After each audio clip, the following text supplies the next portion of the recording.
Hi ನನ್ನ ಆತ್ಮೀಯ ಸ್ನೇಹಿತರೆ, ಇವತ್ತಿನ ರೆಸಿಪಿ ಏನು ಮಾಡ್ತಿದ್ದೀವಿ ಅಂತಂದರೆ ಮಾರ್ನಿಂಗ್ ಬ್ರೇಕ್ಫಾಸ್ಟ್. ಓಕೆ, ಮಸಾಲ ಉಪ್ಪಿಟ್ಟು ಸೂಪರಾಗಿ ಯಾವ ರೀತಿ ಮಾಡೋದು ಒಂಥರ ಡಿಫ್ರೆಂಟ್ ಸ್ಟೈಲಲ್ಲಿ ತುಂಬಾ ಸಖತ್ತಾಗಿರುತ್ತೆ. ಮಸಾಲ ಉಪ್ಪಿಟ್ಟು ಜೊತೆಗೆ ಕಾಯಿ ಚಟ್ನಿ ಒಂದು ಮಾಡೋಣ. ಸಿಂಪಲ್ ಕಾಯಿ ಚಟ್ನಿ ಸೂಪರಾಗಿರುತ್ತೆ. ಬನ್ನಿ, ಇದು ಒಂದ್ಸಲಿ ಮಾಡಿದ್ರೆ ಮತ್ತೆ ಮತ್ತೆ ಮಾಡ್ತಾನೆ ಇರ್ತೀರ ಫ್ರೆಂಡ್ಸ್. ಸೂಪರಾಗಿ ಯಾವ ರೀತಿ ಮಾಡೋದು ನಿಮ್ಗೆಲ್ಲರೂ ಹೇಳ್ಕೊತೀನಿ. ಬನ್ನಿ, ಈಗಲೇ ಕಿಚನ್ ಒಳಗೆ ಹೋಗೋಣ, ಫಟಾಫಟ್ ಅಂತ ಮಾಡಿ ಮುಗಿಸೋಣ. ತುಂಬಾ ಸಖತ್ತಾಗಿರುವಂಥ ರೆಸಿಪಿ. ನೀವು ಒಂದ್ಸಲಿ ಟ್ರೈ ಮಾಡಿ, ಮತ್ತೆ ಮತ್ತೆ ನೀವು ಮಾಡ್ತೀರಾ ಫ್ರೆಂಡ್ಸ್ ಅಷ್ಟೇ. ಬನ್ನಿ ಈಗ ಕಿಚನ್ ಒಳಗೆ ಹೋಗೋಣ, ಅದು ಯಾವ ರೀತಿ ಮಾಡೋಣ ಅಂತ ನೋಡ್ಬಿಡೋಣ. ನೋಡಿ, ಮೊದಲಿಗೆ ಏನೇನು ಬೇಕು ಅಂತ ನಾನು ಹೇಳ್ಬಿಡ್ತೀನಿ. ನೋಡಿ, ಮೊದಲಿಗೆ ನಾನು ಏನು ಮಾಡಿದ್ದೀನಿ ಅಂದರೆ ಒಂದು ಕ್ಯಾರೆಟ್ನ ಈ ರೀತಿ ಕಟ್ ಮಾಡಿ ಇಟ್ಕೊಂಡಿದ್ದೀನಿ, ಒಂದು ಈರುಳ್ಳಿನ ಈ ರೀತಿ ಕಟ್ ಮಾಡ್ಕೊಂಡಿದ್ದೀನಿ, ಒಂದೇ ಒಂದು ಹಸಿಮೆಣಸಿನ್ಕಾಯಿ ನಾನು ಈ ರೀತಿ ಕಟ್ ಮಾಡ್ಕೊಂಡಿದ್ದೀನಿ, ಒಂದು ನೌಕೋಲು ಅಥವಾ ಟರ್ನಿಪ್ ಅಂತೀವಿ ಅದನ್ನು ಈ ರೀತಿ ಕಟ್ ಮಾಡಿಟ್ಕೊಂಡಿದ್ದೀನಿ, ಒಂದು ಕ್ಯಾಪ್ಸಿಕಮ್ ಇದೆಯಲ್ಲ, ಈ ಕ್ಯಾಪ್ಸಿಕಮ್ನ ನಾನು ಈ ರೀತಿ ಕಟ್ ಮಾಡಿಟ್ಕೊಂಡಿದ್ದೀನಿ. ಒಂದು ಸ್ವಲ್ಪ ಅವರೆಕಾಳು ಯೂಸ್ ಮಾಡ್ತಾಯಿದ್ದೀನಿ. ಅವರೆಕಾಳು ಹಾಕಿದ್ರೆ ತುಂಬ ಚೆನ್ನಾಗಿರುತ್ತೆ. ಇದು ಆಪ್ಷನಲ್ಲು, ಇದ್ರೆ ಹಾಕಿ, ಇಲ್ಲಾಂದರೆ ಬಿಡಿ. ನೆಕ್ಸ್ಟ್ ಒಂದು 5 ರಿಂದ 6 ಬೀನ್ಸ್ ಇತ್ತು, ನೋಡಿ ಈ ರೀತಿ ಕಟ್ ಮಾಡಿಟ್ಕೊಂಡಿದ್ದೀನಿ. ನೆಕ್ಸ್ಟು ಒಂದು ಸ್ವಲ್ಪ ಕೊತ್ತಂಬರಿ ಸೊಪ್ಪು ಬೇಕಾಗುತ್ತೆ, ಒಂದು ಸ್ವಲ್ಪ ಕರಿಬೇವಿನ ಸೊಪ್ಪು ಬೇಕಾಗುತ್ತೆ. ಓಕೆ, ಇಷ್ಟು ತರಕಾರಿ ಐಟಮ್ಗಳು ಅದಕ್ಕೆ ಬೇಕಾಗಿರೋದು. ನೆಕ್ಸ್ಟ್ ನಾನು ಬನ್ಸಿ ರವೆ ಯೂಸ್ ಮಾಡ್ತಾಯಿದ್ದೀನಿ. ನೋಡಿ ಈ ರವೆ, ಓಕೆ, ಬನ್ಸಿ ರವೆ. ನೀವು ನಾರ್ಮಲ್ ರವೆಲ್ ಕೂಡ ಮಾಡ್ಬೋದು, ಬನ್ಸಿ ರವೆಲ್ ಮಾಡಿದ್ರೆ ಉದ್ರಾಗಿರುತ್ತೆ. ನೆಕ್ಸ್ಟ್ ನನಗೆ ಮಸಾಲೆ ಮಾಡೋಕ್ಕೆ ಉಪ್ಪಿಟ್ಟು ಮಸಾಲ ಐಟಮ್ ಬೇಕಾಗುತ್ತೆ. ಮಸಾಲೆಗೆ ಏನು ತೊಗೊಂಡಿದ್ದೀನಿ ಅಂತಂದರೆ, ನೋಡಿ ಬ್ಯಾಡಗಿ ಮೆಣಸಿನ್ಕಾಯಿ ಕಲರ್ಗೆ ಒಂದು 4 ತೊಗೊಂಡಿದ್ದೀನಿ, ಒಂದು ಸ್ವಲ್ಪ ಶುಂಠಿ ತೊಗೊಂಡಿದ್ದೀನಿ, 1 ಟೇಬಲ್ ಸ್ಪೂನಷ್ಟು ಕಾಳು ಮೆಣಸು ತೊಗೊಂಡಿದ್ದೀನಿ, 1 ಟೇಬಲ್ ಸ್ಪೂನಷ್ಟು ಜೀರಿಗೆ ತೊಗೊಂಡಿದ್ದೀನಿ, ಒಂದು 1/4 ಸ್ಪೂನಷ್ಟು ಮೆಂತ್ಯ ತೊಗೊಂಡಿದ್ದೀನಿ. ಓಕೆ, ನೆಕ್ಸ್ಟು ಒಗ್ಗರಣೆಗೆ ಏನೇನು ಬೇಕು ಅಂತಂದರೆ ಸಾಸಿವೆ, ಕಡಲೆಬೇಳೆ, ಉದ್ದಿನಬೇಳೆ. ಚಟ್ನಿಗೆ ಏನೇನು ಬೇಕು ಅಂತಂದರೆ ಕಡಲೆಪಪ್ಪು ತೊಗೊಂಡಿದ್ದೀನಿ 1 ಕಪ್ಪು, ಒಂದು ಸ್ವಲ್ಪ ಕಾಯಿ ತೊಗೊಂಡಿದ್ದೀನಿ, ಒಂದು ಸ್ವಲ್ಪ ಕೊತ್ತಂಬರಿ ಸೊಪ್ಪು ತೊಗೊಂಡಿದ್ದೀನಿ, ಒಂದು ಸ್ವಲ್ಪ ಕರಿಬೇವಿನ ಸೊಪ್ಪು ತೊಗೊಂಡಿದ್ದೀನಿ, ಒಂದು ಸ್ವಲ್ಪ ಶುಂಠಿ ತೊಗೊಂಡಿದ್ದೀನಿ, ಖಾರಕ್ಕೆ ತಕ್ಕನಷ್ಟು ಹಸಿಮೆಣಸಿನ್ಕಾಯಿ. ಓಕೆ, ಸೊ ಎಷ್ಟು ಬೇಕೋ ಖಾರಕ್ಕೆ ಅಷ್ಟು ಹಸಿಮೆಣಸಿನ್ಕಾಯಿ, ಒಂದು ಸ್ವಲ್ಪ ಹುಣಸೆಹಣ್ಣು ಬೇಕಾಗುತ್ತೆ, ಹುಣಸೆಹಣ್ಣು, ಉಪ್ಪು. ಓಕೆ, ನೆಕ್ಸ್ಟು ನೋಡಿ ಒಂದು ಪಿಂಚ್ ಅರಿಶಿನ ಪುಡಿ ಬೇಕಾಗುತ್ತೆ. ಸೊ ನಾನು ಇಲ್ಲೊಂದು ಪಿಂಚ್ ಅರಿಶಿನ ಪುಡಿ ತೊಗೊಂಡಿದ್ದೀನಿ. ನೆಕ್ಸ್ಟು ಸ್ವಲ್ಪ ಸಾಲ್ಟ್ ಬೇಕಾಗುತ್ತೆ, ಸಾಲ್ಟ್ ತೊಗೊಂಡಿದ್ದೀನಿ. ನೆಕ್ಸ್ಟು ಎಣ್ಣೆ ಬೇಕಾಗುತ್ತೆ, ಎಣ್ಣೆ ತೊಗೊಂಡಿದ್ದೀನಿ. ಓಕೆ, ಇಷ್ಟೇ ಫ್ರೆಂಡ್ಸ್ ಬೇಕಾಗಿರೋ ಐಟಮ್ಸು. ಓಕೆ, ಇದನ್ನು ಯೂಸ್ ಮಾಡಿಕೊಂಡು ಸಖತ್ತಾಗಿರೋಂಥ ಮಾರ್ನಿಂಗ್ ಬ್ರೇಕ್ಫಾಸ್ಟ್ ಮಾಡೋಣ ಬನ್ನಿ. ನೋಡಿ, ಮೊದಲಿಗೆ ಒಂದು ಪ್ಯಾನ್ ಇಟ್ಕೊಂಡು ಪ್ಯಾನ್ಗೆ 1 ಟೇಬಲ್ ಸ್ಪೂನಷ್ಟು ಎಣ್ಣೆ ಹಾಕ್ಕೊಳ್ಳಿ. ಈಗ ನೋಡಿ, ನಾನು 1 ಟೇಬಲ್ ಸ್ಪೂನಷ್ಟು ಎಣ್ಣೆ ಹಾಕೋತಿದ್ದೀನಿ. ಓಕೆ, ಎಣ್ಣೆ ಬಿಸಿ ಆದಮೇಲೆ ಈ ಕಡೆ ನಾವು ರವೆ ಹುರ್ಕೊಳ್ಳೋಣ. ನೋಡಿ, ಈ ಕಡೆ ಒಂದು ಪ್ಯಾನ್ ಇಟ್ಕೊಂಡು ಇದಕ್ಕೊಂದು 4 ಟೇಬಲ್ ಸ್ಪೂನಷ್ಟು ಎಣ್ಣೆ ಹಾಕ್ಕೊಂಡು ನಾವೆಲ್ಲ ತರಕಾರಿಗಳನ್ನ ಬಾಡಿಸ್ಕೊಳ್ಳೋಣ. ನೋಡಿ, ಎಣ್ಣೆ ಬಿಸಿಯಾಗಿದೆ. ಈಗ ನಾವೇನು ಮಾಡೋಣ, ರವೆ ಹಾಕ್ಕೊಂಡು ನೀಟಾಗಿ ಹುರ್ಕೊಳ್ಳೋಣ. ನೋಡಿ, ನೀಟಾಗಿ ಹುರ್ಕೊಳ್ಳೋಣ ಈ ರೀತಿ.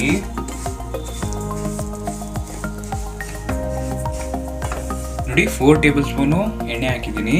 ಓಕೆ, ಇವಾಗ ಎಣ್ಣೆ ಬಿಸಿಯಾಗಿದೆ. ಇದಕ್ಕೆ 1 ಟೇಬಲ್ ಸ್ಪೂನಷ್ಟು ಸಾಸಿವೆ ಚೆನ್ನಾಗಿ ಚಟಪಟ ಅಂತ ಸಿಡಿಲಿ. ಅರ್ಧ ಟೇಬಲ್ ಸ್ಪೂನಷ್ಟು ಉದ್ದಿನಬೇಳೆ. ನೆಕ್ಸ್ಟ್ 1 ಟೇಬಲ್ ಸ್ಪೂನಷ್ಟು ಕಡಲೆಬೇಳೆ ಬೇಕಾಗುತ್ತೆ. ರವೆ ಚೆನ್ನಾಗಿ ಹುರಿದಿದ್ದೀನಿ, ಈ ರೀತಿ ಹುರ್ಕೋಬೇಕಾಗುತ್ತೆ.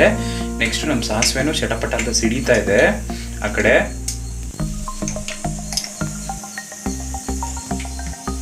ನೋಡಿ, ಅವಾಗಲೇ ತೋರಿಸಿದ್ನಲ್ಲ, ಎಲ್ಲ ತರಕಾರಿ ಹಾಕೊಂಬಿಟ್ಟು ನಾವು ಒಟ್ಟಿಗೆ ಈ ರೀತಿ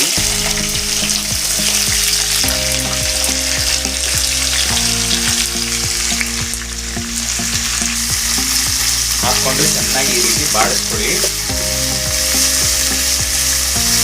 ನೋಡಿ, ಒಂದು ಸ್ವಲ್ಪ ಕರಿಬೇವಿನ ಸೊಪ್ಪು ಹಾಕ್ಕೊಳ್ಳೋಣ.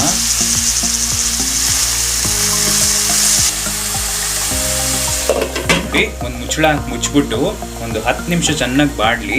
ಅಷ್ಟನ್ನು ನಾವು ಮಸಾಲೆ ರೆಡಿ ಮಾಡ್ಕೊಳ್ಳೋಣ. ಅದಕ್ಕೆ ಒಂದು ಮಿಕ್ಸಿ ಜಾರ್ ತಗೊಳ್ಳೋಣ. ಈ ಮಿಕ್ಸಿ ಜಾರ್ಗೆ 4 ಬ್ಯಾಡಗಿ ಮೆಣಸಿನ್ಕಾಯಿ. ನೆಕ್ಸ್ಟು ಎಲ್ಲ ಆವಾಗಲೇ ಹೇಳಿದ್ನೆಲ್ಲ ಮಸಾಲೆ ಐಟಮ್ಸು ಎಲ್ಲ ಹಾಕೊಂಬಿಡೋಣ ಒಟ್ಟಿಗೆ. ಇದನ್ನು ತರತರಿಯಾಗಿ ರುಬ್ಕೊಳ್ಳೋಣ. ಈಗ ಒಂದ್ಸಲಿ ತಿರುಗಿಸ್ಕೊಳ್ಳಿ, ಮತ್ತೆ ಮುಚ್ಚಿ 10 ನಿಮಿಷ ಚೆನ್ನಾಗಿ ಬೇಯಿಸ್ಕೊಳ್ಳೋಣ. ಹಾಕಿದ್ನಲ್ಲ ಮಿಕ್ಸಿ ಜಾರ್ಗೆ, ಅದನ್ನ ಈ ರೀತಿ ತರತರಿಯಾಗಿ ರುಬ್ಬಿಟ್ಕೊಳ್ಳಿ. ಓಕೆ, ಇದು ಮಸಾಲೆ ಉಪ್ಪಿಟ್ಟು ಮಾಡುವಂಥ ಮಸಾಲೆ. ಓಕೆ, ಇಷ್ಟೇ. ಸೊ ನೆಕ್ಸ್ಟು ಇವಾಗ ಕಾಯಿ ಚಟ್ನಿ ಮಾಡ್ಕೊಂಬರೋಣ ಬನ್ನಿ. ಅದು ಬೇಯೋ ಟೈಮಲ್ಲಿ ಒಂದು ಮಿಕ್ಸಿ ಜಾರ್ ತಗೊಳ್ಳಿ.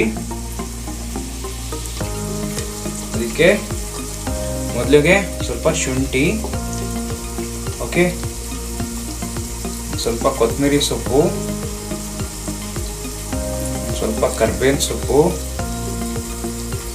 ಖಾರಕ್ಕೆ ಎಷ್ಟು ಬೇಕೋ ಅಷ್ಟು ಹಸಿಮೆಣಸಿನ್ಕಾಯಿ, ನೆಕ್ಸ್ಟ್ ಕಾಯಿ,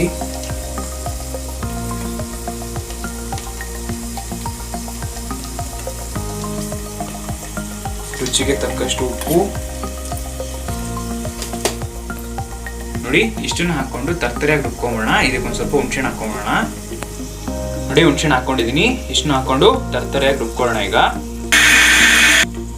ನೋಡಿ ಈ ಸ್ಟೇಜಲ್ಲಿ ಹಸಿ ಜೀರಿಗೆ ಒಂದು ಅರ್ಧ ಟೇಬಲ್ ಸ್ಪೂನ್ ಅಷ್ಟು ಹಸಿ ಜೀರಿಗೆ ಹುರಿದಾರ ಹಾಕೋಬಹುದು, ಹಾಗೆ ಹಾಕೋಬಹುದು. ಹಾಕೊಂಡು ನೆಕ್ಸ್ಟ್ ಕಡಲೆಪಪ್ಪು 1 ಕಪ್ ತೊಗೊಂಡಿದ್ನಲ್ಲ, ಸಣ್ಣ ಕಪ್ಪು, ಅದನ್ನ ಹಾಕೊಂಡು ಈಗ ರುಬ್ಕೊಳ್ಳೋಣ. ಜಾಸ್ತಿ ನೀರು ಹಾಕಕ್ಕೆ ಹೋಗ್ಬಿಡಿ, ಒಂದು ಮೀಡಿಯಮ್ ಆಗಿ ರುಬ್ಕೊಳ್ಳಿ. ರುಬ್ಬಿದ್ಮೇಲೆ ನಿಮಗೆ ತೋರಿಸ್ತೀನಿ ಯಾವ ರೀತಿ ಇರುತ್ತೆ ಅಂತ.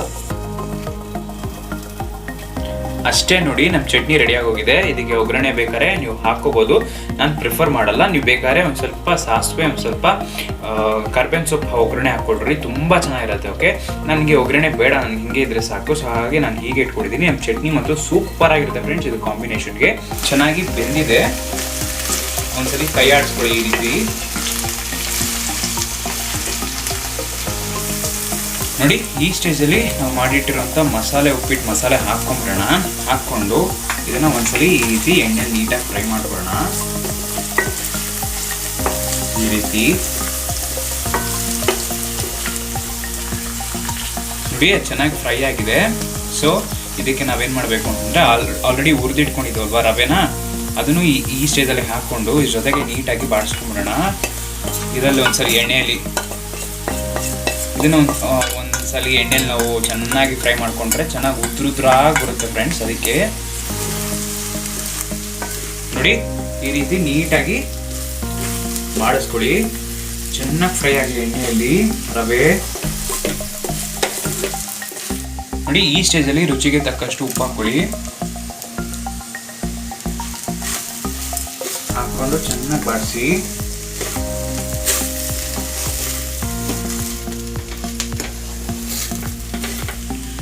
ಸಣ್ಣ ಟಿಪ್ ಏನಂತಂದರೆ ತರಕಾರಿ ಹಾಕಿದ ತಕ್ಷಣ ಉಪ್ಪು ಹಾಕಕ್ಕೆ ಹೋಗ್ಬಿಡಿ. ಉಪ್ಪು ಹಾಕಿದ್ರೆ ತರಕಾರಿಗಳು ಬೇಗ ಬೇಯಲ್ಲ. ಚೆನ್ನಾಗಿ ಬೆಂದ ಮೇಲೆ ಲಾಸ್ಟಿಗೆ ನಾನು ಹಾಕೋದಲ್ಲ, ಆ ಸ್ಟೇಜಲ್ಲಿ ಹಾಕಿ. ಈಗ ಏನು ಮಾಡಬೇಕು ಅಂದರೆ ಒಂದೇ ಒಂದು ಪಿಂಚ್ ಕಲರ್ಗೋಸ್ಕರ ನಾನು ಅರಿಶಿನ ಪುಡಿ ಯೂಸ್ ಮಾಡ್ತೀನಿ. ನೋಡಿ ಒಂದು ಪಿಂಚ್ ಅರಿಶಿನ ಪುಡಿ ಹಾಕ್ಬಿಟ್ಟು ಒಂದ್ಸರಿ ನೀಟಾಗಿ ಈ ಥರ ಬಾಡಿಸ್ಕೊಳ್ಳಿ. ನೋಡಿ 1 ಕಪ್ ರವೆಗೆ 2 ಕಪ್ ನೀರು ಹಾಕಬೇಕಾಗತ್ತೆ.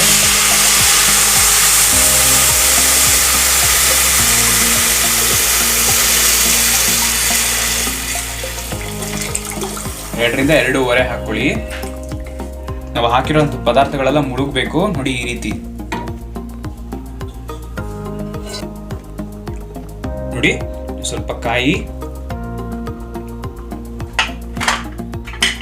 ಸ್ವಲ್ಪ ಕೊತ್ತಂಬರಿ ಮತ್ತೆ ಕರ್ಬೇವಿನ ಸೊಪ್ಪು ಹಾಕಿ ಒಂದ್ಸಲಿ ಈ ರೀತಿ ಮಿಕ್ಸ್ ಮಾಡಿಬಿಡಿ. ಈ ಸ್ಟೇಜಲ್ಲಿ ನೀವು ಸ್ಪೈಸ್ ಲೆವೆಲ್, ಉಪ್ಪು ಖಾರ ಎಲ್ಲ ಕರೆಕ್ಟ್ ಆಗಿದೆ ನೋಡ್ಕೊಳ್ಳಿ. ನನಗೆ ಒಂದು ಸ್ವಲ್ಪ ಖಾರ ಬೇಕಾಗುತ್ತೆ, ಸೊ ಹಾಗಾಗಿ ನಾನು ಎಕ್ಸ್ಟ್ರಾ ಹಸಿಮೆಣಸಿನ್ಕಾಯಿ ಹಾಕೋತಾ ಇದ್ದೀನಿ. ಈ ರೀತಿ ಒಂದು ಹಸಿಮೆಣಸಿನ್ಕಾಯಿನ ಈ ರೀತಿ ಸ್ಲಿಟ್ ಮಾಡಿ ಹಾಕ್ಕೊಂಡು ಒಂದ್ಸಲಿ ಈ ರೀತಿ ಮಿಕ್ಸ್ ಮಾಡಿಬಿಟ್ಟು ಮುಚ್ಚಳದಿಂದ ಮುಚ್ಚಿ ಒಂದು 5 ನಿಮಿಷ ಹಂಗೆ ಬಿಟ್ಬಿಡಿ. ಆಮೇಲೆ ಲೋ ಫ್ಲೇಮಲ್ಲಿ ಅದನ್ನು ಇನ್ನೊಂದು 5 ನಿಮಿಷ ನೀಟಾಗಿ ಬೇಯಿಸಿದ್ರೆ ನಮ್ಮ ಮಸಾಲೆ ಉಪ್ಪಿಟ್ಟು ಉದ್ರಾಗಿ ಸಕ್ಕತ್ತಾಗಿ ರೆಡಿ ಆಗೋಗುತ್ತೆ. ರೆಡಿ ಆದ್ಮೇಲೆ ನಿಮ್ಗೆ ತೋರಿಸ್ತೀನಿ. ಒಂದು 5 ನಿಮಿಷ ಬಿಟ್ಟ ಮೇಲೆ ನಿಮ್ಗೆ ತೋರಿಸ್ತೀನಿ. ಈಗ ಮುಚ್ಚಳದಿಂದ ಮುಚ್ಚಿ ಒಂದು 5 ನಿಮಿಷ ಬಿಟ್ಬಿಡೋಣ. ನೋಡಿ 5 ನಿಮಿಷ ಆಗಿದೆ. 5 ನಿಮಿಷಕ್ಕೆ ಈ ರೀತಿ ಬಂದಿದೆ. ಇನ್ನೊಂದು 5 ನಿಮಿಷ ಲೋ ಫ್ಲೇಮಲ್ಲಿ ಬಿಡೋಣ. ನೋಡಿ ಫ್ರೆಂಡ್ಸ್, ಅಷ್ಟೇ ನಮ್ಮ ಮಸಾಲೆ ಉಪ್ಪಿಟ್ಟು ರೆಡಿಯಾಗಿ ಹೋಗಿದೆ. ಸಿಂಪಲ್ ರೆಸಿಪಿ, ಕಾಯಿ ಚಟ್ನಿ ಜೊತೆ ತುಂಬಾ ಚೆನ್ನಾಗಿರುತ್ತೆ. ನೀವು ಟ್ರೈ ಮಾಡಿ, ಬೆಳಗಿನ ತಿಂಡಿಗೆ ತುಂಬಾ ಸಖತ್ತಾಗಿರುತ್ತೆ. ಈ ರೆಸಿಪಿ ನಿಮ್ಗೆ ಇಷ್ಟ ಆದರೆ ಲೈಕ್ ಮಾಡಿ, ಶೇರ್ ಮಾಡಿ, ಸಬ್ಸ್ಕ್ರೈಬ್ ಮಾಡಿ. ಪಕ್ಕದಲ್ಲಿ ಒಂದು ಬೆಲ್ ಐಕಾನ್ ಇರುತ್ತೆ, ಅದನ್ನು ಮರಿದಿರ ಕ್ಲಿಕ್ ಮಾಡ್ಕೊಳ್ಳಿ. ನಾನು ಹಾಕುವಂಥ ಹೊಸ ವೀಡಿಯೋಗಳು ನಿಮ್ಗೆ ನೋಟಿಫಿಕೇಶನ್ ಆಗಿ ಬರುತ್ತೆ. Thank you for watching. ಮರಿದಿರ ನಿಮ್ಮ ಸ್ನೇಹಿತರಿಗೆ ಶೇರ್ ಮಾಡಿ ಫ್ರೆಂಡ್ಸ್. ಇದೊಂಥರ ಡಿಫ್ರೆಂಟ್ ಸ್ಟೈಲ್ ಆಫ್ ಉಪ್ಪಿಟ್ಟು. ನಾವು ನಾರ್ಮಲಾಗಿ ಮಾಡೋಂಥ ಉಪ್ಪಿಟ್ಟಿಗೆ ಸ್ವಲ್ಪ ಟ್ವಿಸ್ಟ್ ಮಾಡಿದ್ರೆ ಯಾವ ರೀತಿ ಇರುತ್ತೆ ಅನ್ನೋದನ್ನ ಒಂದು ಸಣ್ಣ ಪ್ರಯತ್ನ. ತುಂಬ ಟೇಸ್ಟ್ ಅಂತೂ ಸಕ್ಕತ್ತಾಗಿ ಬಂದಿದೆ, ತುಂಬಾ ಸೂಪರಾಗಿ ಬಂದಿದೆ, ತುಂಬಾ ಈಸಿ. ನೀವು ಒಂದ್ಸಲಿ ಟ್ರೈ ಮಾಡೋದ್ರಲ್ಲಿ ಏನು ಇರೋವಂಥ ತರಕಾರಿಗಳನ್ನ ಹಾಕಿ ಟ್ರೈ ಮಾಡಿ ನೋಡಿ. ತುಂಬಾ ಅದ್ಭುತವಾಗಿ ಬಂದಿದೆ, ಸೂಪರಾಗಿ ಬಂದಿದೆ, ತುಂಬ ಚೆನ್ನಾಗಿ ಬಂದಿದೆ.